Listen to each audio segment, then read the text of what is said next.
বাংলাদেশি শ্রমিকদের দেশ থেকে কাজ শিখে দক্ষতার সনদ নিয়ে সৌদি আরবে যাওয়ার পরামর্শ দিয়েছেন দেশটিতে বাংলাদেশের রাষ্ট্রদূত মোহাম্মদ দেলওয়ার হোসেন। বৃহস্পতিবার রিয়াদে বাংলাদেশ দূতাবাসে আন্তর্জাতিক অভিবাসী দিবস ও জাতীয় প্রবাসী দিবস উপলক্ষে আয়োজিত আলোচনা সভায় তিনি এ আহ্বান জানান।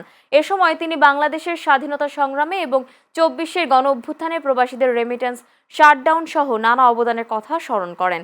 এছাড়া বৈধ পথে রেমিটেন্স পাঠিয়ে দেশের অর্থনীতি চাকা সচল রাখায় প্রবাসীদের ভূয়সী প্রশংসা করেন রাষ্ট্রদূত। একই সঙ্গে প্রবাসীদের কল্যাণে অন্তর্বর্তী সরকারের গৃহীত পদক্ষেপ, পোস্টাল ব্যালটে ভোটের সুযোগ সহ বিভিন্ন বিষয় তুলে ধরেন তিনি। পরে দিনব্যাপী কর্মসূচির অংশ হিসেবে প্রবাসীদের জন্য দূতাবাস প্রাঙ্গণে আয়োজিত ফ্রি মেডিকেল ক্যাম্পেইন এবং পোস্টাল ভোট বিডি মোবাইল অ্যাপের মাধ্যমে ভোটার নিবন্ধন হেল্প ডেস্কের কার্যক্রম পরিদর্শন করেন রাষ্ট্রদূত। এ সময় দূতাবাসের ঊর্ধ্বতন কর্মকর্তারা সহ এবং রিয়াদে বসবাসরত বাংলাদেশ কমিউনিটির নেতারা উপস্থিত ছিলেন।